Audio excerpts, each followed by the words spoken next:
بسم الله والحمد لله والصلاة والسلام على رسول الله وعلى آله وأصحابه ومن اتبع هداه وما توفيقي إلا بالله عليه توكلت وإليه أنيب أما بعد. Donc, je vous propose aujourd'hui l'explication d'un poème que je vais vous présenter, Inch'Allah Ta'ala, et qui est une invocation en fait. Bismillah walhamdulillah wa salatu wa salam ala rasulillah wa ala alihi wa ashabihi wa man itaba'a hudah.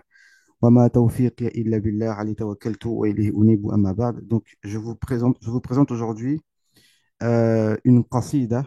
En fait, c'est un poème euh, qui a été composé dans l'objectif de dissiper les soucis. Euh, Avant de commencer, je tiens à vous faire une annonce, enfin une annonce à titre d'information. Euh, c'est que bah, la cagnotte, elle est toujours ouverte euh, parce que, comme vous savez, la Zawiya, elle a des frais d'entretien, etc. Et là, Inch'Allah, on va rentrer dans le mois de juillet, août. Donc, il y a beaucoup de demandes surtout pour des adolescents, etc., pour faire des cours un peu plus à plein temps, puisqu'on est en vacances. Donc, il y aurait besoin de plus de soutien financier pour qu'on puisse proposer bah, des cours gratuits, en fait, pour pas avoir cette gêne de dire aux gens, bon, ben, viens apprendre, mais il faut payer. Parce que je tiens à signaler que euh, les musulmans, à travers l'histoire, n'ont jamais privatisé la science. Et toute communauté qui propage la science sans la privatiser, eh ben, c'est une communauté à qui Allah, que Allah Azza wa Jal va élever. Et c'est pour ça, le prophète, alayhi salam, quand il a dit, celui à qui on demande une science euh, et qui refuse de la donner, en fait, eh ben, on lui mettra comme une sorte de collier de feu. Ça veut dire que la science, on ne doit pas la priver à ceux qui la veulent. D'accord? Après, dans des cas de nécessité, bon, on est obligé de faire payer des cours, etc., pour que ça puisse tourner, etc. Mais les musulmans, à travers l'histoire, n'ont jamais fait ça. Il y avait des waqf, il y avait des sommes d'argent qui étaient attribuées pour les enseignants, pour les élèves et tout ce qui va autour, les bâtiments et tout ce qui travaille autour. Donc, c'est ça que, bi'iznillah, je voudrais faire revivre. Donc, alhamdoulilah, je donne pas trop de nouvelles, mais alhamdoulilah, euh, bah, la Zawiya, elle tourne gentiment. On a des élèves qui viennent, c'est pas que pour les Français, hein. Il y a des élèves du Yémen, des jeunes Égyptiens, il y a toujours les frères de France qui sont là. Principalement, là, pour l'instant, on se concentre sur le Coran. Voilà. Et donc, qu'Allah Azza wa Jalla, il récompense tous ceux qui ont déjà donné, et tous ceux qui vont donner, et tous ceux qui ont l'intention. Barakallahu fikoum. Donc, normalement, dans la description, il y a le lien de la cagnotte PayPal. Donc, je vous invite à participer. Et aussi, vous pouvez aussi, en guise de soutien, vous joindre à la chaîne YouTube. Euh, bon, il n'y a rien de particulier, hein, c'est juste à titre de soutien. Mais imaginez-vous que 1000 personnes donnent s'inscrivent à raison de 2 euros par mois. Eh bien, bah, déjà, alhamdoulilah, là, on est vraiment tranquille, quoi, tu vois. Donc voilà, on poursuit. Donc, il y a un frère qui m'a contacté en me disant que voilà, depuis plusieurs années, il est vraiment toujours dans une situation de gros stress, etc. Et il m'a sollicité pour demander un peu des conseils, etc. Alors moi, ce que j'ai appris, ce que j'ai appris ces dernières années avec mon cher Cheikh Yousri, c'est qu'en fait, euh, c'est une mauvaise approche de jouer un peu le rôle d'un marabout, D'accord? Quand on dit un marabout, ça veut dire, OK, qu'est-ce que tu as? T'es malade? Tiens, récite ça, tu ça. Tiens, t'as mal à la gorge? Tiens, fais ça. Tiens, t'as ça? Tiens, récite ça tant de fois, etc.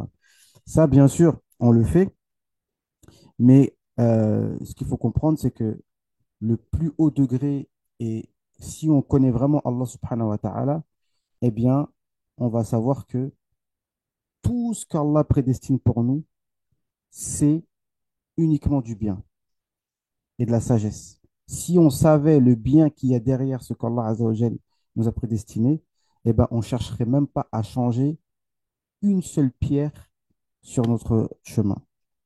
Ça, c'est ça qu'il faut comprendre. Et c'est ça qui va être, c'est ça qui est mis en avant dans cette qasida, dans cette invocation. Déjà, dans un premier temps, il nous fait comprendre que les épreuves, c'est quelque chose auquel on ne peut pas échapper.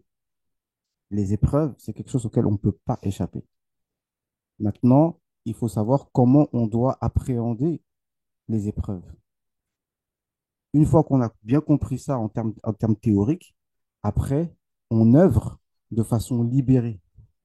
Parce que quand on est stressé, on ne peut pas œuvrer. Le stress, ça nous paralyse.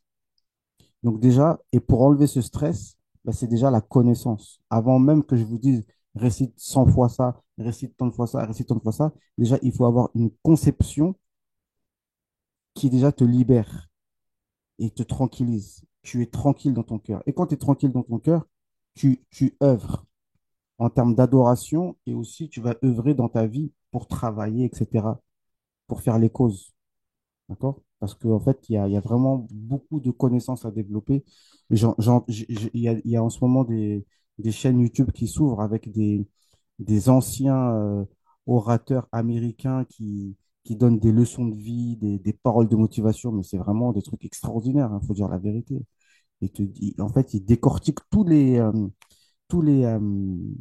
blocages que l'être humain il a et il les décortique et donne les solutions, tac, tac, tac. Mais en gros, la chose qui revient souvent, c'est que faut vivre l'instant présent. Il faut vivre l'instant présent. Il ne faut pas attendre que quelqu'un te donne le feu vert. Il ne faut pas attendre le bon moment. Il ne faut pas attendre d'avoir telle chose. Commence maintenant. Ça revient. Ça. Et ça, c'est l'enseignement des soufis aussi. Le soufi, il est l'enfant de son temps. Là, maintenant, dans l'instant, qu'est-ce qu'Allah veut de moi? Tu le fais. Et même Cheikh Yousri, il nous disait récemment, moi, j'ai toujours vécu comme ça. Je ne suis pas quelqu'un qui planifie sur le long terme. Donc, la politique, c'est pas pour moi. Même pour gérer une madrasa ou c'est pas pour lui. Lui, il fait ses adorations au quotidien, il fait son travail, etc. Et il ne planifie rien. Tu vois, et il laisse Allah planifier pour lui. Et ça, c'est en vérité un grand degré de connaissance d'Allah subhanahu wa ta'ala. Donc, en tout cas, moi, ce que je vous propose, c'est cette. Oh mince. Ah ouais. Donc, de. Alors, ce genre de texte, encore une fois, n'est pas connu des francophones. Moi-même, j'ai jamais connu ça. Je me répète, hein, en 25 ans d'islam, ou je sais pas combien maintenant, j'ai jamais connu, on m'a jamais parlé de ça. Vous savez ce qui a été là? Qasida al-Munfarija l'Ibn Nahwi. D'accord? Donc, on va essayer de savoir qui est Ibn Nahwi dans un premier temps, et puis on va expliquer aujourd'hui, Inch'Allah, euh, on va, bah, les 13 premiers vers là qui sont là. D'accord? Inch'Allah. Je dis bien Inch'Allah parce que moi, quand je commence dans mes explications, des fois, je ne vois plus le temps passer. OK? Donc, ici, j'ai avec moi une explication de ce texte de de Zakaria al-Ansari. D'accord? Donc, en tout cas, Ibn Nahwi, de tête, hein. Alors, je vous explique le contexte. Je vous explique de tête, mais encore une fois, et je tiens aussi à préciser, pour ceux qui n'ont pas l'arabe, je demande à Allah subhanahu wa ta'ala qu'Allah vous facilite, encore une fois, qu'Allah azza wa jalla vous facilite, parce que franchement, je sais pas sincèrement, hein, je vous le dis de vous à moi, je ne sais pas comment vous faites pour vivre sans connaître la langue arabe. Moi, je ne sais pas, en fait, j'arrive pas à comprendre. Je suis désolé, j'ai du mal à comprendre parce que moi, dans mes premières années de l'islam, c'était quelque chose que je pouvais pas supporter, en fait. Je pouvais pas supporter de pas comprendre directement l'arabe, le Coran, dans sa langue originelle et les hadiths dans leur langue originelle et les savants, qu'on le veuille ou non. Quand on parle de l'islam en arabe, ça devient sérieux, quoi. Tu sais que c'est. Si moi je vous dis, ah, vous savez, moi je suis un savant, vous allez me rire au nez. T'es un savant de quoi, toi? T'es en train de jacter en français, tu pourrais jamais être un savant, tu vois. Mais si tu jactes en arabe, ah oui, là, tu rentres dans la cour des grands, tu vois. Donc c'est comme ça. Voilà, c'est la langue de la science en islam. Voilà. Donc, et tous les musulmans aussi, pareil, autant ils ont, comme j'ai dit, ils n'ont jamais privatisé la science, et ben ils se sont tous arabisés au niveau de la langue de la science. Tous, tous, tous. Vous avez juste en Azerbaïdjan, Tadjikistan, Ouzbékistan, même en Afrique, partout, Comores, tous, et tu trouves tous dans leur langue, le turc, euh, Haoussa, Peul, Soninké, euh, tous dans leur langage, c'est imbibé de langue arabe. C'est imbibé, le swahili, n'en parlons pas. Ça, ça montre que la langue arabe, au même titre que nous aujourd'hui, moi, يعني, je suis ambassadeur Zambo et je suis en train de parler français. Et ouais, pourquoi pas allemand? Pourquoi pas portugais? Pourquoi pas russe? Pourquoi pas, tu vois? Mais je parle français. Pourquoi? لماذا؟ Parce que c'est comme ça, parce que le monde francophone, il a une suprématie, donc on s'est francisé. Tu vois. Et je m'appelle Philippe, Philippe Bernard Ludovic. Comment ça se fait? Tu vois. Comme ça, je m'appelle Philippe Bernard Ludovic et que je parle français. Ben voilà, c'est parce que, et ben, au même titre, la langue arabe, elle était mondiale. Les gens qui voulaient apprendre la science devaient apprendre l'arabe. D'accord? Et donc, pourquoi je dis ça? Parce que franchement, je vais essayer de vous traduire le truc, mais franchement, ce sera jamais ça, quoi. Mais bon, on va faire le max, Inch'Allah. Donc, euh, alors, je vous explique l'histoire. Ici, cette qasida, quand on dit qasida, ça veut dire que c'est un poème, en fait, hein. C'est un poème, mais une invocation en même temps. En fait, à la base, en fait, regardez, premièrement, je vous explique, de tout temps, Allah subhanahu wa ta'ala nous dit dans un verset du Coran, Amman yujibul muttarra idha da'a. Qui est celui qui répond à celui qui est dans la gêne quand il l'invoque. Donc, les musulmans ont toujours agi comme ça. Allah Azza wa Jal nous éprouve et nous, on supplie Allah Azza wa Jal. Ça a toujours été comme ça. Et il y a deux invocations, deux qasidas dans le monde islamique, à l'époque de l'imam Ghazali, donc on parle au 6e siècle de l'Hégire, hein. Aujourd'hui, on est au 15e siècle, d'accord? Donc, vous faites le calcul, à peu près dans les années, on va dire, les années 1200, on va dire. Eh bien, il y a deux invocations qui étaient connues dans tout le monde islamique. La première, c'est celle de euh, l'imam euh, Al-Ghazali, qui est ici. Ok, je vais vous la lire d'ailleurs, ça fait pas de mal, en espérant qu'Allah subhanahu wa ta'ala, il dissipe tous nos soucis. Mais on va pas expliquer celle-là. D'accord?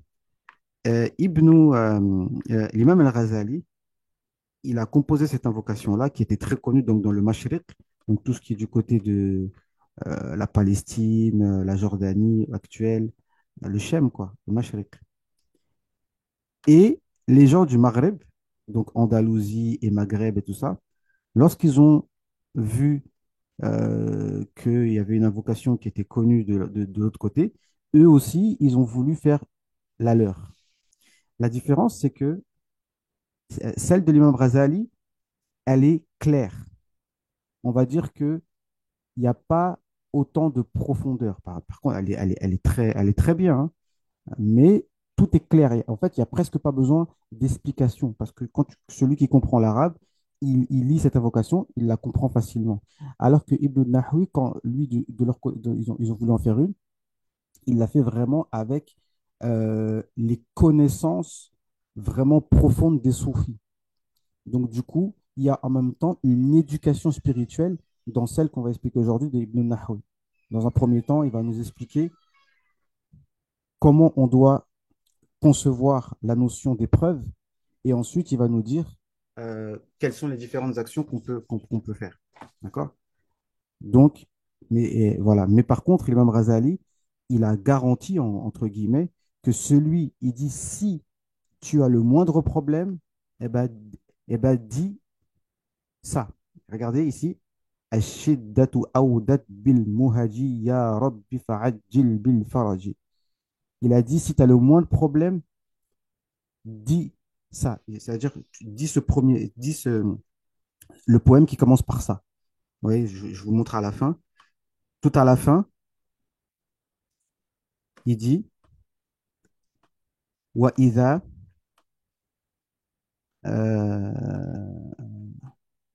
وإذا بك ضاق الأمر فقل الشدة أودت بالمهج يا رب فعجل بالفرج.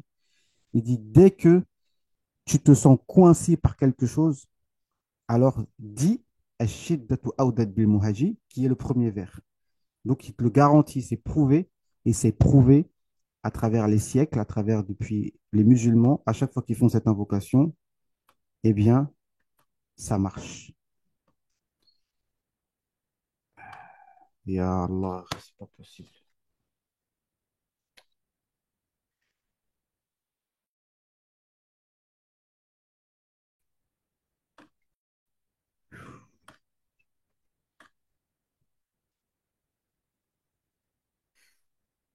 Ya Rab, je sais pas pourquoi en ce moment, Internet me dérange. Donc, je pense que ça a repris. Il y avait une coupure là. Donc, voilà. Donc, ça, on va la lire pour la baraka rapidement, sans expliquer. Désolé pour ceux qui ne comprennent pas. Moi, j'aimerais bien que vous compreniez, mais bon. Voilà. Mais nous, on va expliquer la deuxième, d'accord? On va lire la première. Comme ça, je l'enregistre. Comme ça, ceux qui veulent l'écouter, parce que sur Internet, on ne trouve pas beaucoup de. Sur YouTube, moi, j'aime pas trop comment les gens y récitent. Donc, peut-être vous pourrez garder celle-là. Bon, je vais peut-être bafouiller un petit peu, mais khair, Inch'Allah. Donc, on va lire celle de l'imam Al-Ghazali et ensuite, on va lire celle de Ibn Nahwi, Inch'Allah. Non. Et on y va. نعم. الشدة أودت بالمهج يا رب فعجل بالفرج والأنفس أمست في حرج وبيدك تفريج الحرج هاجت لدعاك خواطرنا والويل لها إن لم تهج يا من عودت اللطف أعد عاداتك باللطف البهج وأغلق ذا الضيق وشدته وافتح ما سد من الفرج عجنا لجنابك نقصده والأنفس في أوج الوجه وإلى إفضالك يا أملي يا ضيعتنا إن لم نعجي من للملهوف سواك يغيث وللمضطر سواك نجي وإساءتنا أن تقطعنا عن بابك حتى لم نلجي فلكم عاص أخطى ورجاك أبحت له ما منه نجي يا سيدنا يا خالقنا قد ضاق الحبل على الودج وعبادك أضحوا في ألم ما بين مكيريب وشجي والأحشى سارت في حرق والأعين غارت في اللجج والأعين صارت في لجج غاضت في اللوج مع المهج والأزمة زادت شدتها يا أزمة علك تنفرجي جئناك بقلب منكسر ولسان بالشكوى لهجي وبخوف الذلة في ولج ولكن برجائك ممتزجي فكم استشفى مسكوم الذنب بنشر الرحمة والأرج وبعينك ما نلقاه وما فيه الأحوال من المرج والفضل أعم ولكن قد قلت والفضل أعم ولكن قلت ادعوني فلنبتهج فبكل نبي نسأل يا ربي فبكل نبي نسأل يا رب الأرباب وكل نجي وبفضل الذكر وحكمته وبما قد أوضح من نهجي. Ici, on a tawassul, il fait carrément du tawassul. Le problème, c'est que ceux qu'on trouve sur Internet, sur YouTube, qui font cette dua de Imam Ghazali, ils sautent tous ces passages où il y a tawassul. Tu vois? Donc, dans ce cas-là, si soit vous lisez l'invocation d'Ibn Razali comme elle est, soit vous ne la lisez pas. Mais il ne faut pas sauter des vers comme ça, mais bon, c'est comme ça aujourd'hui. Le tawassul, ça fait partie des adorations légiférées. Ça montre que nous, on ne compte pas sur nos actions, mais on compte sur les actions des autres pour que ça intercède pour nous. Non, mais les gens, ils croient qu'ils peuvent par eux-mêmes se présenter devant Allah Azzawajal. Eh ben, c'est peut-être une des causes aussi que on reste dans la même situation. نعم. فبكل نبي نسأل يا رب الأرباب وكل نجي وبفضل الذكر وحكمته وبما قد أوضح من نهجي وبسر الأحرف ذي إذ وردت وضياء النور منبلج وبسر أودع في بطد وبما في واح مع الزهج وبسر الباء ونقطتها من بسم الله لذي النهج. Ça, il s'agit du prophète, alayhi salam. Wa bisirril ba'i wa nuqtatiha. Par le secret du bas et son point. Min bismillah. Quand tu dis bismillah, les innahaji. Les innahaji, c'est le prophète, alayhi salam. Quand tu dis bismillah, par le nom d'Allah, azza wa jal, par, c'est le par de la cause. D'accord? Bismillah, nam. Et c'est ba el wasita. Nam. وبقاف القهر وقوتها وبقهر القاهر للمهج وببرد الماء وإساغته وعموم النفع مع الثلج. Donc, Allah subhanahu wa ta'ala, c'est lui qui met la chaleur dans l'eau chaude, qui met le froid dans l'eau froide, qui met le froid dans la neige. Tout ça, c'est l'œuvre d'Allah subhanahu wa ta'ala. Donc, au final, même si on, on demande à Allah Azza wa Jal par certaines créatures, mais c'est à travers ce que Allah Azzawajal, c'est l'œuvre d'Allah Azzawajal qui est dans chaque créature. وبحر النار وحدتها وبسر الحرقة والنضج وبما طعمت من التطعيم وبما درجت من الدرج يا قاهر يا ذا الشدة يا ذا البطش أغث يا ذا الفرج يا رب ظلمنا أنفسنا ومصيبتنا من حيث نجي يا رب خلقنا من عجل فلذلك ندعو باللجج يا رب وليس لنا جلد أنا والقلب على وججي يا رب عبيدك قد وفدوا يدعون بقلب منزعج يا رب ضعاف ليس لهم أحد يرجون لدى الهرج يا رب فصاح الألسن قد أضحوا في الشدة كالمهج السابق منا صار إذا يعدو يسبقه ذو العرج والحكمة ربي بالغة جلت عن حيف أو عوج والأمر إليك تدبره فأغثنا باللطف البهج وادرج في العفو إساءتنا والخيبة إن لم تندرج يا نفس وما لك من أحد إلا مولاك له فعجي وبه فلذي وبه فعدي ولباب مكارمه فلجي كي تنصلحي كي تنشرحي كي تنبسطي كي تبتهجي ويطيب مقامك في نفر أضحوا في الحندس والسرج وفوا لله بما عهدوا من بيع الأنفس والمهج، فهم الهادي وصحابته ذو الرتبة والعتر الأرج، قوم سكنوا الجرعاء وهم شرف الجرعاء ومنعرج، جاءوا للكون وظلمته عمت وظلام الشرك دجي، ما زال النسر تحفهم والظلمة تمحى بالبلج، حتى نصروا الإسلام فعاد الدين عزيزا في بهج، فعليهم صلى الرب على مر الأيام مع الحجج، وعلى الصديق خليفته وكذا الفاروق وكل نجي، وعلى عثمان شهيد الدار فرق أعلى الدرج، وأبي الحسنين مع الأولاد كذا الأزواج وكل شجي، ما مال المال وحال الحال وسار السار في الدلج، يا رب بهم وبآلهم عجل بالنصر وبالفرج. Donc là, il demande par tous ceux qui ont été cités par le prophète salam et par tous les compagnons, Ya Allah bihim wa bi alihim. Ô Allah, par le prophète, les compagnons et par le prophète et sa famille, Ajil bin Nasri wa bil Fajr. Ya Allah, hâte le secours et l'issue favorable. Et pareil, la plupart que vous trouvez sur YouTube, ils, ils sautent ce passage. Ya Rabbi bihim wa bi alihim, ajil bin nasri wa bil faraji, waghfir ya Rabbi li nazimiha wa lahu raqi a'la daraji. واغفر يا رب لسامعها وله رقي أعلى الدرج،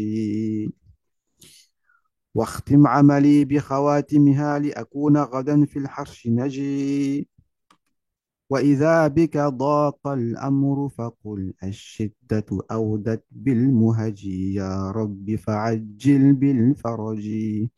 En fait, celui qui comprend l'arabe, c'est très clair à comprendre. D'accord?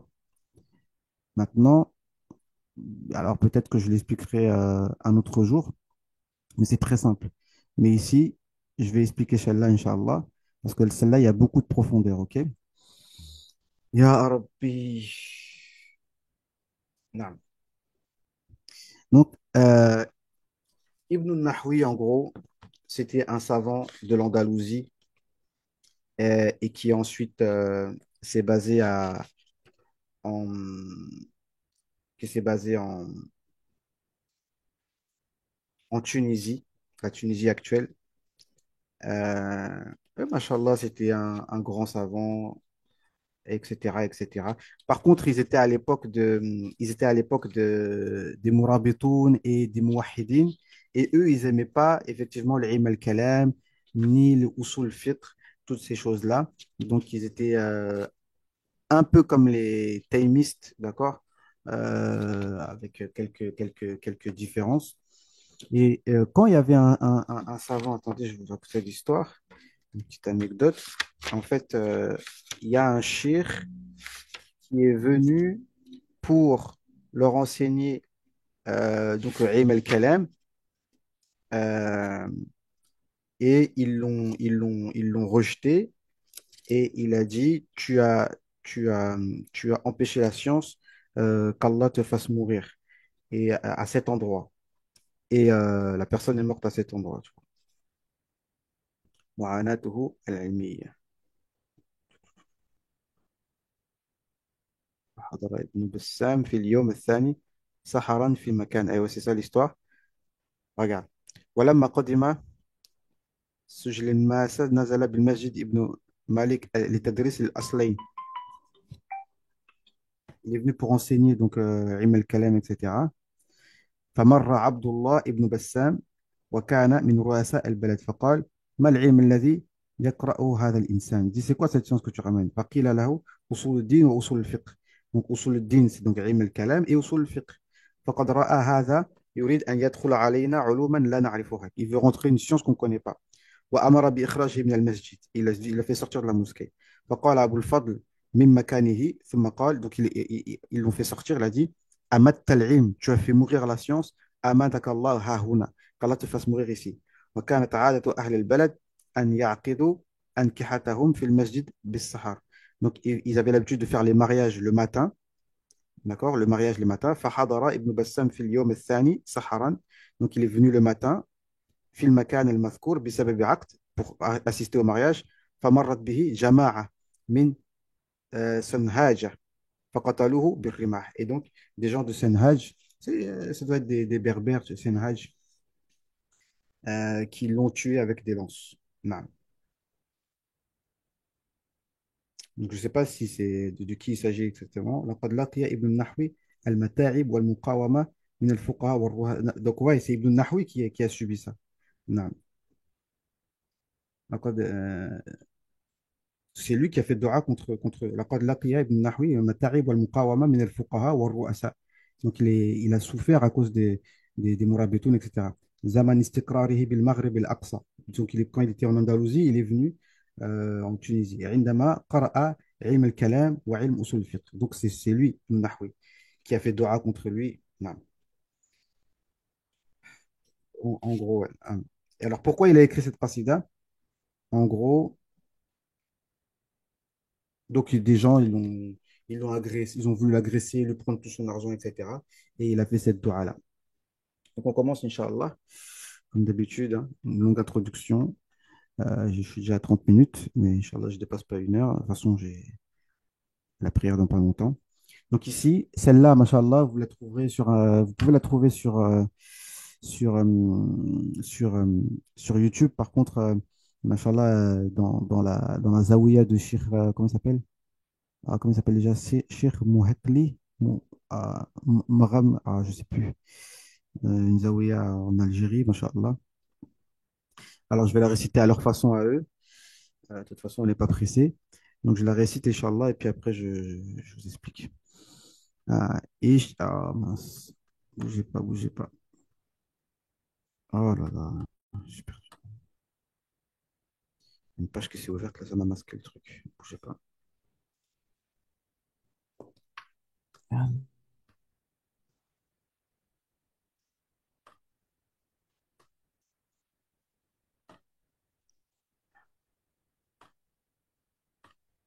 Oh là là. Allez, c'est bon. Ok, c'est bon. Alors, ils disent comme ça. اشتدي أزمة تنفرجي قد آذن ليلك بالبلج وظلام الليل له سرج حتى يغشاه أبو السرج وسحاب الخير له مطر فإذا جاك الأبان تجي وفوائد مولانا جمل لسرور الأنفس والمهج ولها أرج محيي أبدا فاقصد محيا ذاك الأرج فلربة ما فاض المحيا ببحار الموج مع اللجج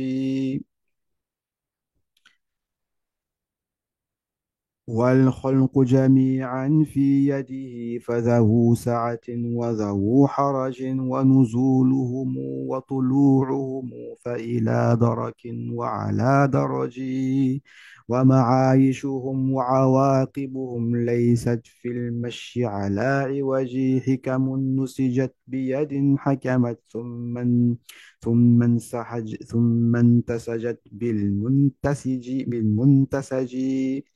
فإذا اقتصدت ثم انعرجت فبمقتصد وبمنعرج شهدت بعجائبها حجج قامت بالأمر على حجج ورضا بقضاء الله حجا فعلى مركوزتها فعجي. Donc je m'arrête là et Inch'Allah on va expliquer tout ça. Donc qu'est-ce qu'il nous dit ici? Il nous dit ici, hop, on agrandit un peu, hop. اشتدي أزمة تنفرجي قد آذن ليلك بالبلج. اشتدي. C'est comme s'il s'adresse à l'épreuve en lui disant, allez, vas-y, va jusqu'au bout, vas-y, finis-en avec moi, parce que la sunna d'Allah Azza wa Jal, c'est que plus l'épreuve elle arrive à son paroxysme, plus la délivrance est proche. Donc, autant qu'on en termine. pour que la délivrance arrive. Comme on dit dans le fiqh, إذا ضاق الأمر اتسع. إذا ضاق الأمر اتسع. Dans le fiqh, en général, quand tu es bloqué, eh ben, ça s'élargit. Imaginons par exemple que tu n'as pas le choix de manger que de la viande de porc, par exemple, ou de boire du vin. Tu n'as pas le choix, tu es bloqué, eh bien, ça s'élargit. Eh bien, exceptionnellement, tu peux boire de l'alcool et manger du porc en cas d'extrémité, comme c'est dit dans le Coran, hein. Parce qu'il y a des fois des gens, on dirait que les facilités qu'Allah y donne, on dirait que pour eux, c'est une trahison. C'est Allah Azza wa Jal qui nous dit فَمَنِ اضْطُرَّ غَيْرَ بَاغٍ وَلَا عَادٍ فَلَا إِثْمَ عَلَيْهِ. Celui qui est acculé par la nécessité sans transgresser et sans dépasser. Donc, c'est-à-dire que tu vas boire du vin pour la nécessité, peut-être juste pour pouvoir avaler. Par exemple, tu es en train de t'étouffer et il faut que tu boives quelque chose. Il n'y a que du vin, donc tu bois du vin. Tu ne vas pas après prendre la bouteille et la garder chez toi. Voilà. فلا باغ ولا عاد. Sans dépasser la nécessité. Et barin, c'est pas en, en désirant cette chose. Non. Bref. Ishtaddi azmatu tanfariji. Donc, el azma. Donc, ceux qui connaissent pas l'arabe, essayez de retenir les mots. El azma. El azma, c'est une crise. D'accord? El azma. OK? Non. Ishtaddi, ça vient de shadid. Durcis-toi. Yashtad, il durcit. Shadid, c'est dur. D'accord? Ishtaddi. Et tu t'adresses. Azma, c'est féminin. Ishtaddi. Yani, attache bien. Durcis. Hein? Si c'est plusieurs personnes, ishtaddu. Si c'est deux personnes, ishtadda. Si tu t'adresses à une personne, ishtad. D'accord? Bref. Azmatu tanfariji. Al-faraj. Quand vous entendez le mot faraj, ça veut dire l'issue favorable. Bon, je vous le dis pour que vous sachiez. Al-farju, bah, c'est aussi les orifices, quoi. Les parties intimes de la femme, les parties, tout ce qui est orifice, ça s'appelle farj. D'accord? Donc, pourquoi? Parce que c'est une issue, quelque chose par lequel quelque chose sort. D'accord? Non. Par contre, je le dis aussi parce qu'il faut préciser, quand il est dit dans Surat Maryam et dans Surat Tahrim que l'ange est venu, fanafakh fi, euh, fanafakhna fihi, alladhi ahsanat farjaha. فنفخنا فيه في روحنا. Celle qui a préservé son farj. Son farj, et ça peut vouloir dire ça, hein. C'est pas que les parties intimes, c'est tout ce qui s'ouvre comme ça, tu vois. Donc elle a préservé ses parties, c'est-à-dire qu'elle s'est jamais déshabillée devant un homme inconnu pour faire du haram. D'accord? Donc c'est pas, il a pas soufflé dans ses parties intimes, il a soufflé dans l'habit, en fait, de Sayyidina Maryam. D'accord? قد آذن ليلك بالبلج. Donc, Azana Layluki bil balaji. Azana, ça veut dire que elle s'apprête. Comme là, on est en train d'entendre les zen. El azan, c'est quelque chose qui annonce. El azan. Donc, c'est comme si ça annonce donc ta nuit. Donc, la nuit, c'est comme une épreuve, c'est comme la nuit. D'accord? Et la nuit, forcément, elle est suivie par le jour. Ça, c'est des règles qu'Allah Azza wa Jalla, il a instaurées. La nuit ne dure pas éternellement. À un moment donné, le jour va venir. Et on peut aussi comprendre ça par la nuit de notre nefs, les ténèbres de notre nefs, les péchés qu'on fait, etc. Eh ben, c'est aussi des ténèbres. Donc ces ténèbres aussi, ils ont vocation à partir par le tawfiq d'Allah subhanahu wa ta'ala. Parce que la plus grosse épreuve en réalité, c'est pas d'avoir des problèmes d'argent ou d'autres problèmes en tout genre. Le vrai problème, c'est de ne pas être en relation avec Allah subhanahu wa ta'ala et d'être dans les péchés. Naam.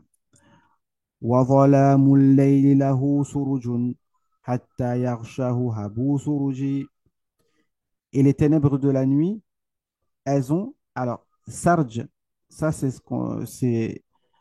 Le sarge, c'est la selle en fait qu'on met sur une monture, sur un cheval. D'accord? Donc les ténèbres de la nuit, elles ont comme une selle, d'accord?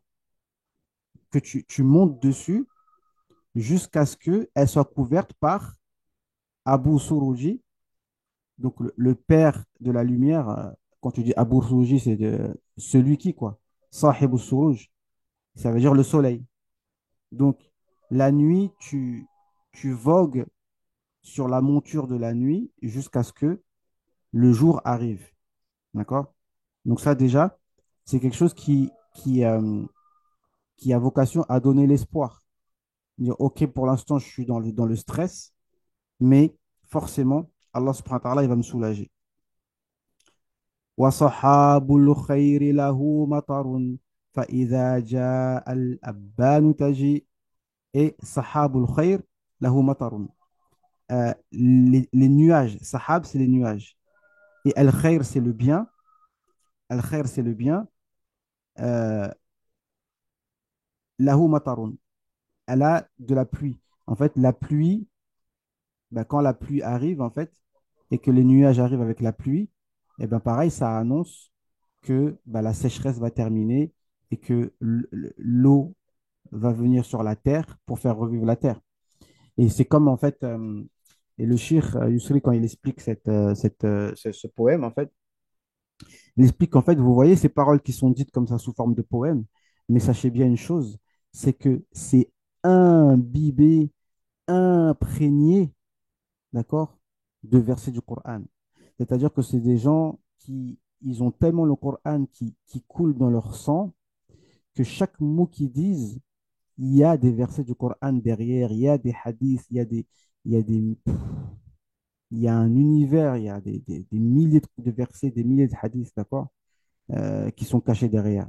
Et c'est comme ça. C'est comme dans le fiqh, les fuqaha, ils vont dire des paroles comme ça, un peu sèches. Toi, tu crois qu'il n'y a pas de dalil, etc. Mais derrière, il y a des millions de dalils. Et si tu n'es pas à leur niveau, tu ne pourras jamais comprendre ce qui se cache derrière leurs mots. Parce que pourquoi? Qu'est-ce qu'il dit le verset du Coran? ألم يأن للذين آمنوا أن تخشع قلوبهم لذكر الله وما نزل من الحق ولا يكونوا كالذين أوتوا الكتاب من قبل فطال عليهم الأمد فقست قلوبهم وكثير منهم فاسقون يعلموا أن الله يحيي الأرض بعد موتها قد بينا لكم الآيات لعلكم تعقلون إن المصدقين والمصدقات وأقرضوا الله قرضا حسنا يضاعف لهم ولهم أجر كريم. Donc Allah Azza wa Jalla dit, n'est-il pas venu le temps pour les croyants que leur cœur se recueille à l'invocation d'Allah Azza wa Jalla et ce qui est descendu de la vérité, les versets, etc. Et ne pas être comme ceux qui ont eu le livre précédemment. فَطَالَ عَلَيْهِمُ الْأَمَدُ. Le temps est passé, ils ont perduré dans leurs péchés et leurs cœurs sont devenus durs. Donc il faut faire attention. Lorsqu'on est dans les péchés, il faut se repentir rapidement. Il ne faut pas laisser trop le temps passer. Les années passent, 1 an, 2 ans, 3 ans, 4 ans, 5 ans, 6 ans, 7 ans, 8 ans, 9 ans, 10 ans. Il y en a pendant 10 ans, ils restent dans les mêmes situations, mais ils n'essayent pas de changer en fait. Ils restent dans leur routine. Il faut faire attention parce que quand le cœur il est vraiment devenu dur, après c'est compliqué. On a trop pris des mauvaises habitudes au fur et à mesure des années. Et ça aussi, c'est une erreur que les gens y font. Ils n'ont pas envie de changer. Moi, j'ai envie de parler concrètement. Aujourd'hui, tu as des gens, aujourd'hui, ils ont quel âge? Ils ont 40 ans aujourd'hui. Ils sont dans la religion depuis 15 ans. Ils ont pris des mauvaises habitudes depuis 10 ans en arrière. Lui et son épouse, parce qu'on est tous dans le même cas. Nous, avec nos épouses, on est mariés depuis 15 ans. On a pris des mauvaises habitudes. D'accord? Pour ceux qui ont de la chance, ils sont restés mariés. D'accord? Malgré tout, on reste avec nos mauvaises habitudes et on ne veut pas changer. On reste avec les mêmes logiciels. Donc, même ceux qui disent qu'ils sont sortis du salafisme et du wahhabisme, ils ont toujours les mêmes logiciels. Et ce genre de texte qu'on est en train d'expliquer aujourd'hui, ils ne vont même pas chercher à les connaître. Dire, Khalas, moi, on m'a jamais parlé de ça, je ne connais pas ça, c'est quoi ça? C'est pas mon problème. Alors que moi, je vous garantis que à travers ça, il y a la connaissance d'Allah subhanahu wa ta'ala. D'accord? Et comme je l'ai dit, euh, ici, le but, c'est pas seulement de faire le marabout, de dire faites cette invocation, vous aurez plus de problème. Mais déjà, il faut comprendre que les épreuves, c'est ce qu'on va voir ici, et là tout de suite. il n'y a que du bien dedans. Et ça, des fois, il faut des années pour le comprendre, justement. Il faut des années. Si on parle de mariage, ceux qui, par la grâce d'Allah Azzawajal, n'ont pas divorcé, d'accord, et qui ont patienté, ils se rendent compte après 15 ans que finalement, mais vas-y, les femmes, elles sont toutes les mêmes, les hommes, ils sont toutes les mêmes. Ça sert à quoi que je me marie deux fois, trois fois, quatre fois, je vais trouver les mêmes choses, d'accord? Et finalement, au bout d'un certain temps, on finit par s'accommoder et on finit par comprendre certaines choses que, en fait, c'est pas la personne en face qui doit changer ou quoi que ce soit. C'est chacun doit regarder soi-même, accepter le destin avec nos femmes, nos enfants, notre situation, et tout se passera bien. Il n'y a pas de solution miracle pour être heureux, en fait. Il faut accepter le destin. Regardez ce que je vous explique. وَصَحَابُ الْخَيْرِ لَهُ مَطَرٌ فَإِذَا Donc, les nuages du bien, ils ont une pluie annonciatrice. فَإِذَا جَاءَ الْأُبَّانُ تَجِي Et quand vient le temps, l'Ubban, c'est le temps. Quand vient le temps, chaque chose vient en son temps. Ça ne sert à rien de vouloir accélérer ce qu'Allah n'a pas accéléré. Chaque chose vient en son temps. C'est tout. Le temps. Et en fait, dans tout ça, il y a la bonne aqidah dedans. Ça veut dire que Allah est le seul qui fait. Al-fi'l min Allah. Tout ce qui se passe vient d'Allah. Il faut jamais l'oublier. Ça vient pas de ta femme, ça vient pas de tes enfants, ça vient pas de ton voisin, ça vient pas de ton père ou de ta mère ou de la société. Toute situation est créée par Allah subhanahu wa ta'ala. Et chaque chose vient en son temps, qu'on le veuille ou non. On va monter, on va descendre, chaque chose vient en son temps. Regardez ce qu'il dit. وَفَوَائِدُ مَوْلَانَا جُمَلٌ لِسُرُورِ الْأَنفُسِ وَالْمُهَجِ Donc, le fawaïd, ça veut dire les fawaïd, c'est les bienfaits d'Allah Azzawajal. Jumalun. Ça veut dire quoi, Jumalun? Ça veut dire elles sont globalement et totalement, Allah Azzawajal est généreux. Allah Azzawajal est sage. Globalement et totalement. Allah est généreux, il est sage, il est doux, il nous veut que du bien. Allah Azzawajal nous veut que du bien. Est-ce que vous pensez un instant qu'Allah Azzawajal il nous veut du mal? Jamais. Allah nous veut que du bien. Ça, il faut le comprendre. Et quand on le comprend et on a conscience qu'Allah nous aime, c'est que des fois, c'est pour ça que des fois, le discours des chrétiens, il peut être séduisant pour certains. Parce qu'attention, il y a des gens, ils sont éduqués toujours halal, haram, attention, Allah va te punir, attention, Allah va te punir. Et on entend beaucoup et le discours des chrétiens, il est séduisant. Le discours des gens comme Ismaël Mounir, il est séduisant quand on te déculpabilise. Nous, on n'a pas besoin d'Ismaël Mounir pour nous déculpabiliser, ni des chrétiens pour nous déculpabiliser. Nous, déjà, dans le prophète, le Coran, la Sunna, nous déculpabilise. Parce qu'en vérité, je ne sais même plus ce que je disais, oui, Allah nous aime. Quand ils disent, oh, les chrétiens disent, Jésus t'aime, Jésus t'aime. Et quelqu'un, il a vécu toute sa vie dans la menace. Un jour, il entend un chrétien, il dit, Jésus t'aime. Ou il entend Ismaël Mounir qui dit, non, t'inquiète, libère ton cœur de tout le poids. Bah, tu vas être attiré par ce discours. Allah nous aime, effectivement. D'accord? Wa fawaidu maulana jumalun. Il faut bien être conscient de ça. Et ça, j'ai envie de vous dire, ça s'appelle rida, la satisfaction. Quand tu dis raditu billahi rabba, je suis satisfait d'Allah comme Seigneur. Mais il faut le dire avec la langue, il faut le dire avec le cœur.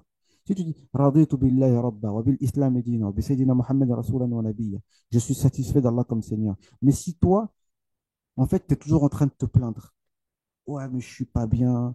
Oui, mais ma femme, ceci. Oui, mais mon enfant, cela. Oui, mais ma situation financière, ceci, cela. Franchement, c'est pas bien. C'est quelque chose, si tu veux le dire, dis-le que à Allah Azzawajal. Ne dis pas ça, ne dis pas ça. Et même à Allah Azzawajal, tu dis pas ça. Tu dis à Allah, Ya Rab, lakal hamd, wa lakal shukr. D'accord? Par contre, le chapitre de Rida, ça c'est quelque chose qui s'apprend dans le tasawwuf de manière théorique. C'est la science du tasawwuf pure et dure. Dans les livres comme Le Sentier des itinérants, par exemple, c'est un livre de référence vraiment dans le soufisme. Et il y a le chapitre La station de la satisfaction. Donc il y a plein de choses à connaître, tu vois, et à détailler. Il faut développer, il faut connaître en théorie et en pratique, il faut vivre cette satisfaction. Rida, Il y a un hadith super beau qui dit Allah Azza wa Jal, par sa justice, il a décrété que le bonheur sera dans la satisfaction et la certitude. Fi rida wal yaqin. Et que le contraire, tu vas être malheureux, mais sourd. Si tu étais toujours, t'étais toujours déçu de ton destin, déçu de ce que tu as, tu vas être malheureux en fait. D'accord? Donc, wa fawaidu maulana jumalun. Naam. Donc, les bienfaits d'Allah Azzawajal.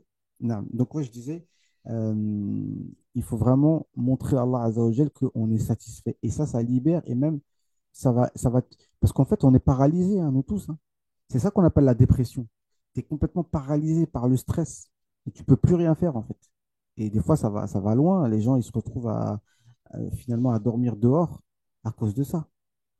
Ils se retrouvent à faire n'importe quoi, ils tombent dans des addictions, après, ils s'enferment dans des addictions et ils se font du mal à eux-mêmes, mais c'est une mauvaise spirale en fait. Pourquoi? Parce qu'il y a trop de culpabilité, etc. Et donc, tu n'arrives plus ça te paralyse. وفوائد مولانا جمل لسرور الأنفس والمهج. Donc ici, surur, il y a plusieurs versions. Il y a surur, il y a shuruh et il y a euh, les sururi, shuruhi et quoi?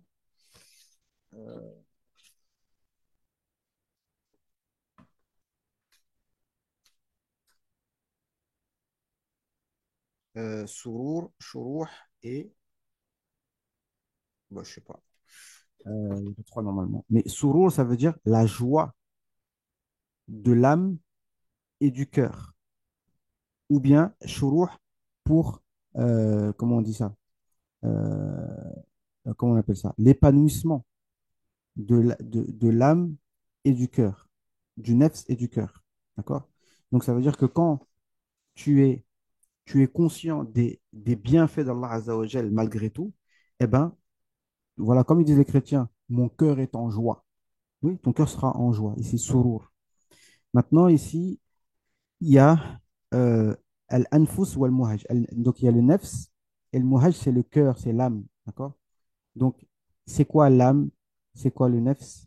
C'est quoi le cœur? C'est quoi le aql? Donc, en gros, l'âme, il y a des divergences. C'est quoi l'âme? Là, dans le verset qui disent wa yas'alunaka 'anir ruh, il te demande c'est quoi l'âme? Il dit l'âme, ça vient du commandement divin. Et on n'a que peu de science. Donc, l'âme, il y en a qui disent que c'est quelque chose de physique, mais très, très subtil, tu sais, comme une fumée, quoi, tu vois, une sorte de nuage comme ça, très subtil, qui est lié au corps, ni attaché, ni détaché. C'est comme une télécommande, en fait, tu vois, c'est comme une télécommande qui ni elle est reliée, ni elle n'est pas reliée, d'accord? Il y en a qui disent que non, l'âme, en fait, c'est comme c'est comme un attribut, en fait, tu vois, c'est comme un attribut qui, qui, qui, euh, qui, qui, euh, qui a toujours besoin d'un corps pour, pour être apparent, en fait. Est-ce que vous me comprenez? D'accord? C'est comme, elle a toujours besoin d'un véhicule, en fait. Aujourd'hui, ça va être notre corps qu'on a aujourd'hui. Après, dans la tombe, on aura un autre corps. Au jour du jugement, on aura un autre corps. Au paradis, un autre corps. Mais l'âme, elle est toujours, elle télécommande toujours, voilà. Et il y en a qui disent, et ça, c'est la parole des soufis, ils disent que c'est un jawhar. Un jawhar, c'est une sorte de particule unitaire comme ça, qui n'a pas de membre, tu vois. C'est une sorte de particule unitaire et qui ne dépend de rien sauf d'Allah subhanahu wa ta'ala, tu vois, qui tient par elle-même. D'accord? Bon. Après, le nefs, c'est tout ce qui est, c'est en fait, c'est le mélange entre les demandes de notre corps et les demandes de notre âme. Quand on parle d'âme, des fois on dit âme et nefs, c'est la même chose, mais quand on dit âme, c'est plus quand c'est des choses spirituelles, d'accord, les demandes spirituelles de ton âme. Et les demandes du corps, on va parler de nefs, d'accord? On a envie de dormir, on a envie de manger, on a envie d'aller, notre besoin du sexe opposé, etc. Ensuite, on a le qalb, le cœur, comme son nom l'indique, ça veut dire qu'il se retourne. Donc, de temps en temps, il est retourné vers l'âme, Donc, il répond aux demandes de l'âme. Et de temps en temps, il est tourné vers le cœur et il répond aux demandes du corps. Donc, c'est que tu vois, le cœur, il se retourne. De temps en temps, le cœur, il est tourné vers le ciel, on va dire. De temps en temps, il est tourné vers la terre. Et ensuite, on a l'aql. Le aql, lui, qui est comme qui est normalement quelque chose de lucide et qui, l'âme doit être dépendante de la législation. Voilà, de ce qui est halal haram. Et non pas dépendante des passions. Donc, ce qui égare, c'est pas notre aql, notre intelligence, mais si notre intelligence est masquée par les passions, j'ai envie de manger, j'ai envie de dormir, etc., ben notre aql, il est masqué. Et notre aql, il doit se fier à la législation, d'accord?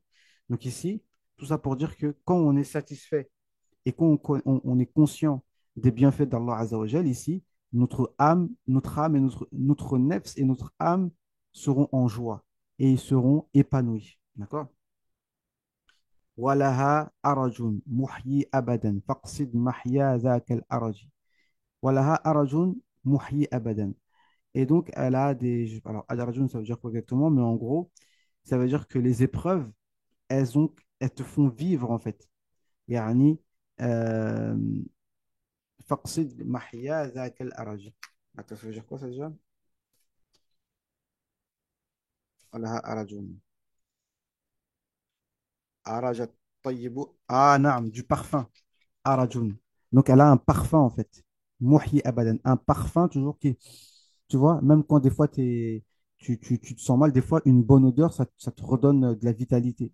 Muhyi abadan. Faqsid mahya dhaka al-araji. Donc, tu dois chercher. On ne doit pas chercher les épreuves, bien sûr. Voilà, il y avait un truc que je voulais dire. J'avais oublié. Euh, les épreuves, donc, comme vous savez, je pense que vous savez, il y a plusieurs types d'attitudes vis-à-vis de la patience, en fait. Il y a la patience dans l'obéissance, la patience donc dans la désobéissance, il ne faut pas désobéir, et la patience dans ce qui est prédestiné, des choses que tu ne peux pas prévoir, et la patience dans la dunya, ça veut dire de délaisser le surplus de la dunya. Après, il y en a euh, ceux qui sont aux débutants, eh ben, pour eux, les épreuves, c'est très amer, c'est très désagréable. D'accord? Après, quand tu montes de niveau, ben, ça te fait ni chaud ni froid. Ni c'est amer, ni tu, ni c'est sucré, quoi. Et puis, tu en as d'autres, ils sont même, pour eux, les épreuves, c'est sucré. Comme on dit en arabe, darbul habib kal zabib. C'est-à-dire, quand c'est mon bien-aimé qui me frappe, eh ben, pour moi, c'est comme s'il m'a caressé. Tu vois. Mais il ne faut pas sortir du mauvais adab. Et on lui donne l'exemple de l'invocation du prophète alayhi salam lorsqu'il était à Taïf. Vous savez, cette fameuse invocation. euh, euh, ah, Allahumma inni ashku ilayka du'fa quwwati wa qillata hilati wa hawani ala nas ila man takiluni ila haduwin yatajahamuni. Après, jusqu'à ce qu'ils disent illam yakun illam yakun bika ghadabun fala ubali. Oh Allah, si tu n'es pas en- tant que tu n'es pas en colère contre moi, c'est pas grave. Ça me pose aucun problème. Éprouve-moi comme tu veux, ça me pose aucun problème tant que tu es satisfait de moi. Mais tout de suite, il s'est rattrapé. Parce que quand tu dis ça, c'est une sorte de mauvais enfin, c'est une sorte de mauvais edeb. C'est pas un mauvais edeb, mais tu fais un peu l'enfant gâté. Tu dis, moi, alhamdoulilah, moi, j'ai pas peur des épreuves. Et juste après, il a dit, alayhi salam, walakin aafiyatuka hiya awsa'u li. Mais par contre, le fait que tu me préserves, je préfère ça. Il y avait un homme qui disait, moi, les épreuves, moi, je suis toujours prêt aux épreuves, etc. Allah Azza wa Jalla l'a éprouvé avec un calcul dans la vessie, il ne pouvait plus uriner, il sautait partout. Et quand les gens le voyaient, ils disaient, allez, frappez ce menteur, frappez ce menteur. Je suis un gros menteur, moi. D'accord? Donc, c'était ça que je voulais dire. Donc, on a bien compris que les épreuves, c'est un bien, mais bien entendu, on demande à Allah Azza wa Jalla avec notre langue d'être préservé, bien sûr. Mais il y a un parfum dedans. Donc il faut chercher ce parfum-là. فَلَرُبَّتَمَا فَاضَ الْمَحْيَا بِبِحَارِ الْمَوْجِ مَعَ اللُّجَجِ. peut-être que ce parfum-là, quand tu vas savoir par ta connaissance d'Allah Azza wa Jal, le bien qu'il y a derrière les épreuves, et ben peut-être que tellement tu vas méditer que peut-être même que il y a deux situations. Soit tu vas même perdre la raison, donc tu vas être noyé par un flot de connaissances qui va faire que ton cerveau, il va sauter. Tu vas dire, mais subhanallah, mais comment est la sagesse d'Allah Azza wa Jal à un point où tu vas presque devenir fou? Ou alors, si t'es quelqu'un qui a de la maîtrise, eh ben, tu restes stable. Tu restes stable. Biharil mawji ma'al lujaji. Ça veut dire que vraiment, quand tu médites sur la sagesse d'Allah Azza wa Jal, eh bien, Non. Parce qu'en vérité, des fois, on souhaite ce que les autres, ils ont. Mais on ne sait pas ce qu'il y a dans leur cœur, en fait. Si ça se trouve, toi, tu as quelque chose dans ton cœur, à l'intérieur de toi, qui ne s'achète pas. Bill Gates, est-ce qu'une fois il est rentré à la mosquée, est-ce qu'il sait ça veut dire quoi l'amour d'Allah Azza wa Jal? Est-ce qu'il sait? Il connaît rien de tout ça. Donc si nous, on n'a pas conscience qu'on est plus riche que Bill Gates, c'est qu'on a encore beaucoup de choses à apprendre. Mais pas avec la langue, hein. Non.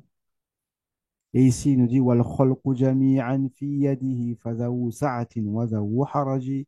Il dit, et toutes les créatures sont dans la main d'Allah Azza wa Jal. On est tous dans la main d'Allah Azza wa Jal, bien sûr, c'est-à-dire selon, on dépend de son omnipotence et de sa volonté selon sa science.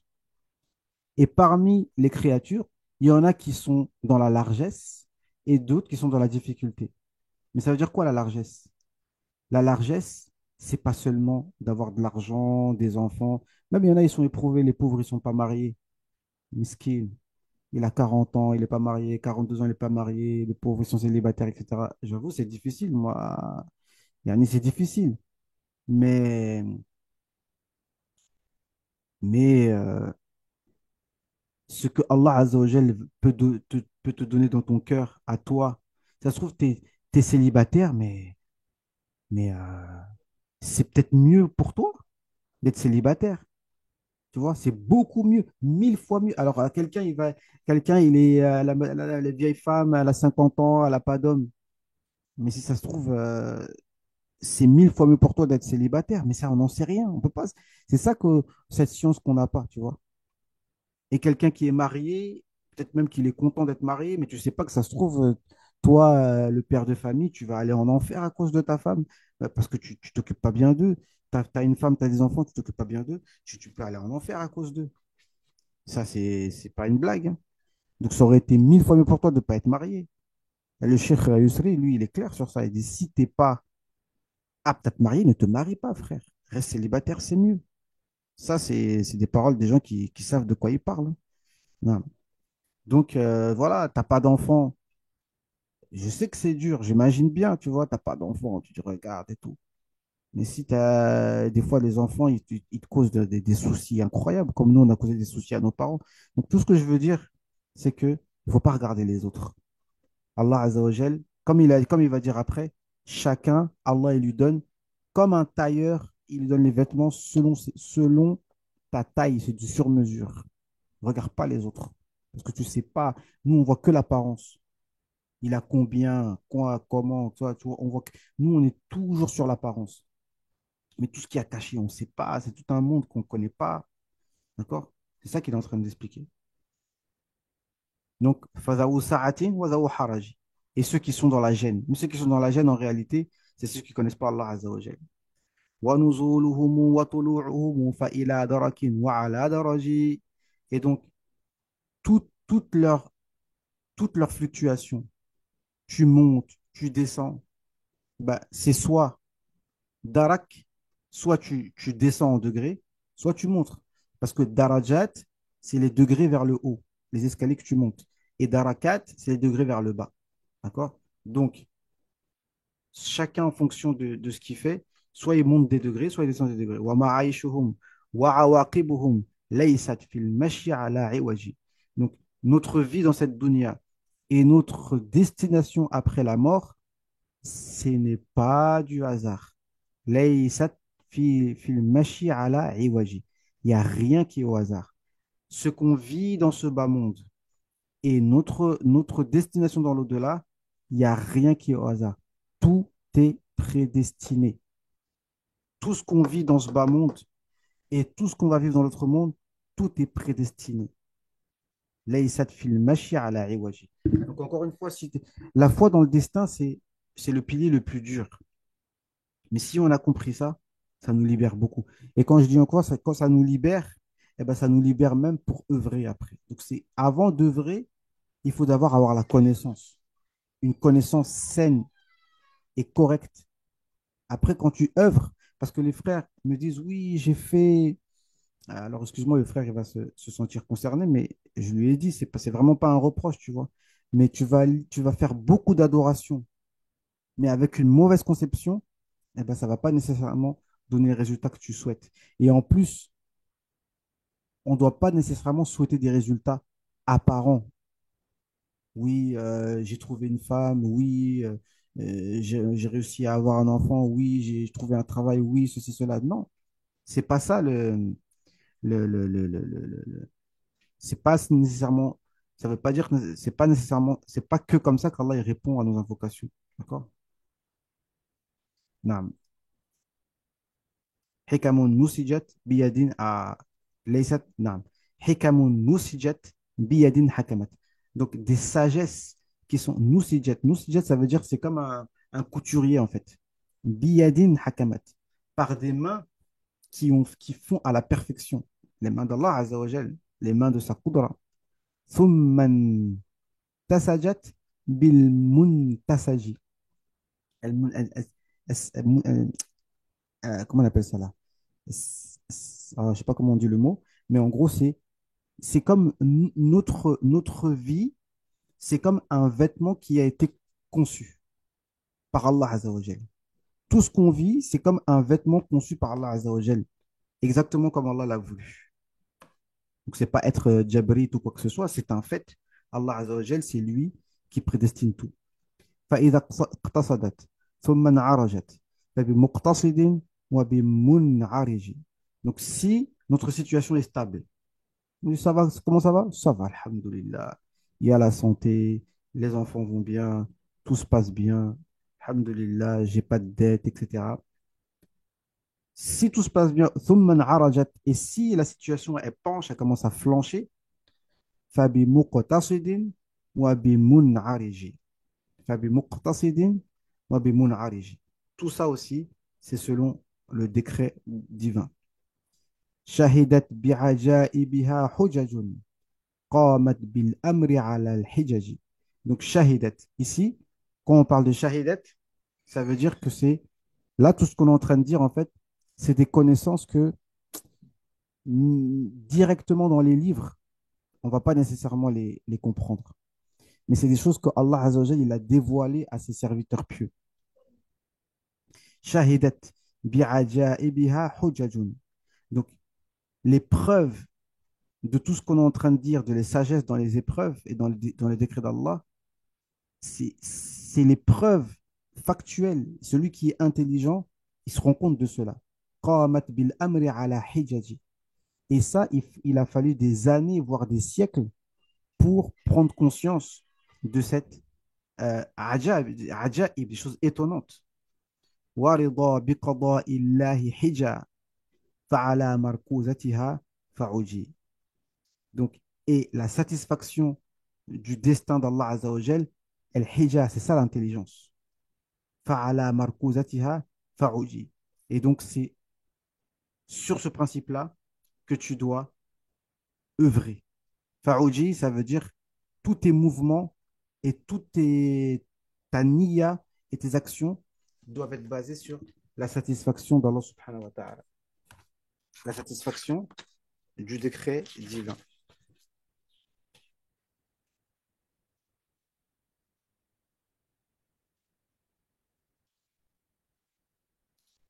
Et donc, ce poème-là, il a, il est très connu, hein, et beaucoup de savants ont, ont pris la peine de l'expliquer ici, Zakaria Al-Ansari.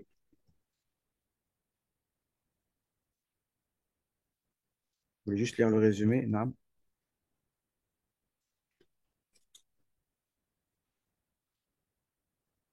En gros, c'est ça, hein, le poème il est divisé comme ça. La première partie, donc savoir que les épreuves, c'est un passage obligé et qu'il faut être satisfait. Et ensuite, il va nous dire différents types d'actions qu'on peut faire. Voilà. Tu vois, parce que c'est juste après, là, à partir du 14e, فَإِذَا انْفَتَحَتْ أَبْوَابُ هُدًى فَأَعْجِلْ لِخَزَائِنِهَا وَلُجِّ. Et par contre, lorsque Allah Azza wa Jal, il va dissiper l'angoisse, il faut pas être comme les gens ingrats, hein, parce que malheureusement, nous, on est comme ça. Quand on est dans la galère, Ya Allah, Ya Allah, Ya Allah. Mais après, quand Allah il nous sort de la galère, on oublie tout. D'accord? Et juste, je termine, parce que j'ai dit de tête, mais machallah, le shir, machallah, ces explications, elles sont, voilà, quoi, chacun y parle en fonction de sa science, quoi. Mais les versets du Coran, ils nous disent quoi? وَلَوْ بَسَطَ اللَّهُ الرِّزْقَ لِعِبَادِهِ لَبَغَوْا فِي الْأَرْضِ. Si Allah Azza wa Jal, il nous donnait tout ce qu'on veut tout de suite, on serait transgresseur. وَلَكِنْ يُنَزِّلُ بِقَدَرٍ مَا يَشَاءُ. Mais Allah, il descend avec parcimonie à qui il veut. نعم. وال- euh, euh, ولو رحمناهم وكشفنا ما بهم من ضر لجوا في طغيانهم يعمهون. Si on leur faisait miséricorde et que on enlevait tout le mal qui les touche, eh ben, ils seraient plein de suffisance et de désordre sur terre. Allah Azza wa Jalla dit Kalla innal insana la yatgha ar ra'ahu istaghna. L'être humain, il devient transgresseur quand il voit qu'il n'est plus dans le besoin. Donc, des fois, Allah subhanahu wa ta'ala, il nous met dans la gêne, il nous donne pas ce qu'on veut de la dunya pour, pour un bien pour nous. Il y en a, il faut pas qu'ils aient de l'argent, parce que sinon, ça va les éloigner d'Allah subhanahu wa ta'ala. Et il y en a, il ne faut pas qu'ils soient pauvres, parce que sinon, ça va les éloigner d'Allah subhanahu wa ta'ala. Allah, il sait chacun ce qu'il lui faut. Donc, c'est ça les sagesses euh, derrière le destin.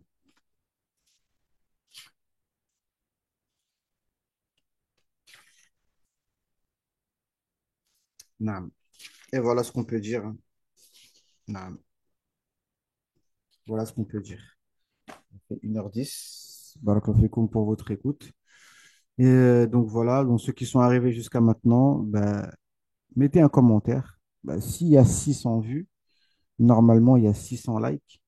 Normalement il y a 600 commentaires. Mettez juste Barakallahu fik. Vous savez bien que les commentaires et tout ça, ça fait propager la vidéo. Moi, j'ai pas le temps de référencer, de m'occuper, tu vois. Mais bon. Donc faites ça, Inch'Allah. Et abonnez-vous à la chaîne. euh, Adhérez, ne serait-ce que 2 euros par mois. Si il y a 7000 bon, s'il y a 1000 personnes qui donnent 2 euros, franchement, ça va beaucoup m'aider. D'accord? Et bi'idhnillah, encore une fois, merci pour votre écoute. C'est vrai que je le fais jamais, mais euh, bon, je remercie les abonnés. Qu'est-ce que j'ai fait, moi? Oh là là. Me dis pas que j'ai pas lancé le. La hawla wa la quwwata illa billah al-aliyyil azim. La hawla wa la quwwata. J'ai même pas lancé sur YouTube. Subhanallah. Ah ouais.